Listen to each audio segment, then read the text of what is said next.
Well, now we come to the 1920s.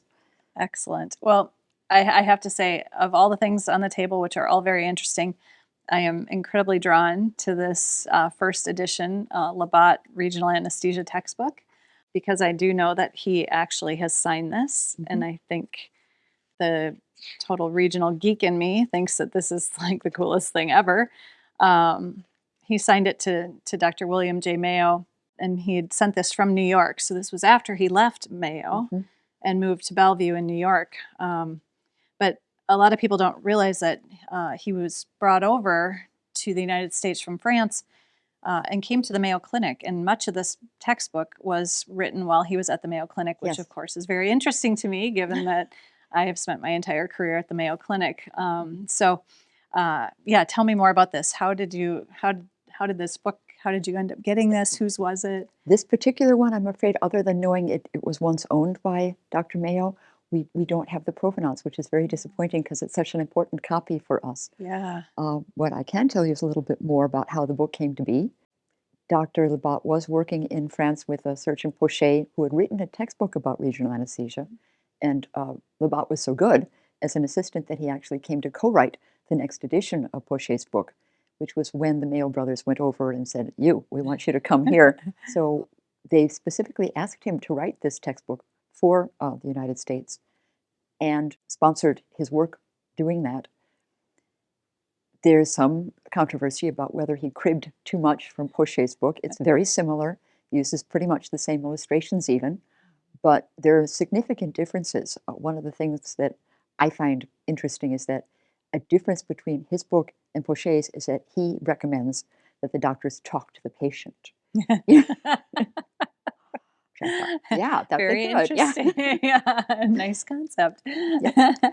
Because the Pochet's book was written for surgeons and not for anesthesiologists. Exactly. And they didn't talk to the patient. Right. Actually, I think that's one of the really interesting things is that Pochet was a surgeon and wrote a regional textbook, but Labat was truly, at that time, an anesthetist. And focused on that. So I think that's a very interesting point to take out of these two books. While Labat wrote the first comprehensive textbook on regional anesthesia in the U.S. in English, his was not the first book. He did not introduce regional anesthesia here, but he actually popularized it. The very first spinal syringe was invented by an American surgeon, Dr. Corning, back in 1885, the very year after Kohler announced that cocaine would work as a local anesthetic. And he wrote a textbook too, but it was specifically about spinal, and it had a very limited readership. Whereas Labat, particularly because it was such a comprehensive book and had the backing of Mayo, as well as the fact that he founded ASRA to help spread the word and teach, that became widely known. Yeah.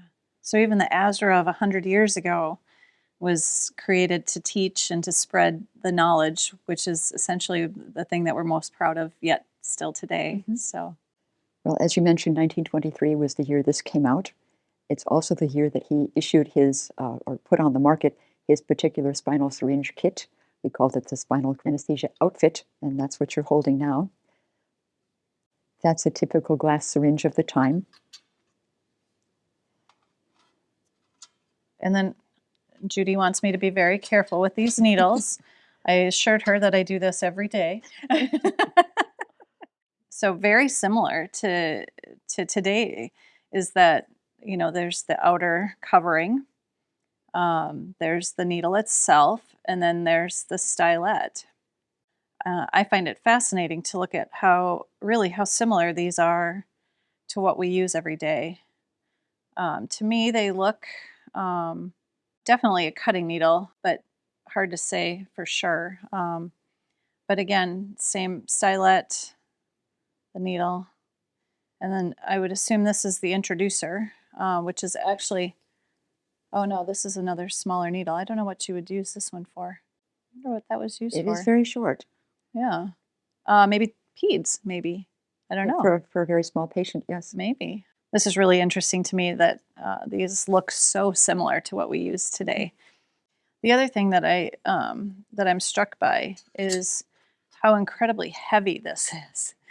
Knowing that when you do spinals, hooking up your syringe is such a delicate thing. And this, I can only tell you how incredibly heavy this is. And I'm assuming that it was a little bit challenging to use something so heavy. I'm sure that it was made of deliberately sturdy glass. Yeah, right. No, I'm sure it had to be this way, but and it's actually, it moves very nicely, which is one of the things that we still use today is essentially a plunger that moves very, very freely, so you don't meet a whole lot of resistance. Do you know how widely this was used? We know that it was widely marketed. Whether it was widely successful commercially, I don't know. It was one of numerous different spinal syringes available on the market at the time. Sure. At about the same time, Dr. Fleischer came out with his spinal manometer for gauging, I believe, the CSF, this cerebral spinal fluid, as you were doing lumbar puncture. That would hook up to the needle. Yeah, that's great. And then this is the needle right here, right? Those large hubs, some with stopcocks like this one, Yeah. were very common at the turn of this, even from the 1890s on, very common. So this would hook up into that. And then I'm assuming you turn your stopcock to get your pressure reading. I'm guessing they had lots of troubles with post-dural puncture headaches because this is one big needle. That was quite common. I don't know if you can see that or not, but it's it looks definitely to be a cutting needle, and it is not small. I love how everything just comes all in one little kit. Also within a year or two of Labat's book coming on the market and his spinal, this is a Flagg endotracheal tube. Dr. Flagg was particularly interested in airway control and prevention of asphyxia. This particular design really doesn't address that, but he invented all kinds of handheld devices for anesthesiologists. And as you noticed when you were practicing with it earlier, it's fairly hefty. Yeah, so this again is very sturdy. This is the stylet, which makes this incredibly rigid. Once the stylet's removed, though, it is definitely flexible. I have no idea how they cleaned in between these ridges. Probably don't want to know. But yeah, imagine placing this. I'm not sure what sort of laryngoscope they would have had back in these days. Hard to know. There were quite a few coming along. The first recognizable laryngoscope for anesthesiologists was introduced in 1911. Okay. But the tubes were pretty stiff. Yeah. And this particular design that allowed you, the stylet to keep it from kinking up on the way in, and then to be removed was a step forward. Yeah. Well, and still used today. Well, a few years after Labat's book, just as an example of the type of inhalation anesthesia they were doing, this is a Bennett gas ether inhaler. It's got three pieces: the mask, the central part, which is for ether, and the top part, which is for nitrous oxide, or just gas, as they called it, all come apart. And you could use any configuration. You could use the mask with either one of these two, or combine them all like this.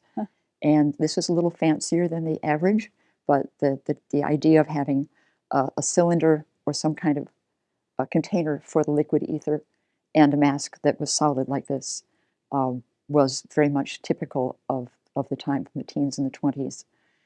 At the same time, anesthesia machines were becoming more and more popular and available, and many different manufacturers were entering that marketplace. But this was meant for people who didn't have access to a machine, people who were more comfortable doing hand administration. Is it heavy? It looks heavy. Yes, it is. Oh, yeah. Yeah, because that would sit on somebody's face. Well, it wouldn't sit alone. You would have to hold it the whole time. I would think. Yeah. And this type of mask would have had a rubber rim. Okay. And as you see, here's the adjustable. So air, ether, it says. And then I would assume this is how you turn it off to that particular part, or? Yes. Okay. Yeah, it's heavy. Well, even though Labat was spreading the word and ASRA was doing its job of educating, spinal anesthesia still had a long way to go before it became widely used. And that was partly because of the phenomena of high spinal, where you have a supine patient, and if you give them an injection of cocaine or what have you, it's not going to stay regional. It's going to float up and affect the consciousness, and now you've got a knocked out patient you didn't want. Right. You wanted someone with more, who could interact more with you. So people were, in this country at least, were rejecting spinal anesthesia, didn't like the fact that they couldn't rely on it. Sure. Until Dr. Pitkin came along. Dr. Pitkin was an anesthesiologist who saw the need to change that, who saw the importance of having spinal and all that it could do, and took some steps to fix the problem with his tiltometer. This particular one would be bolted to the table, others were just somehow attached. There's a gauge with a plumb bob here, and as you tilt your table, the plumb bob moves to show you on the gauge here what the angle of the table is, and with that you could judge how much angle you were getting as you adjusted your table to allow the patient to be a little upright or a little head down, depending on what you wanted to do. Sure. And with that adjustment of the table, ever so little, you no longer had the problem of a high spinal, and the anesthetic would stay down where you wanted it. Dr. Pitkin also had his own syringe to market, and this is one of those, again, specifically for spinal. And this has got a spring plunger, so you didn't have to do a thing to pull it back, it just bounced back. And what would this be? That's a stopcock to attach a source of whatever liquid anesthetic you wanted to use, so you didn't have to stop and refill if you needed to give more. Interesting. And next, we'll move on to the 1930s. Excellent. Thank you.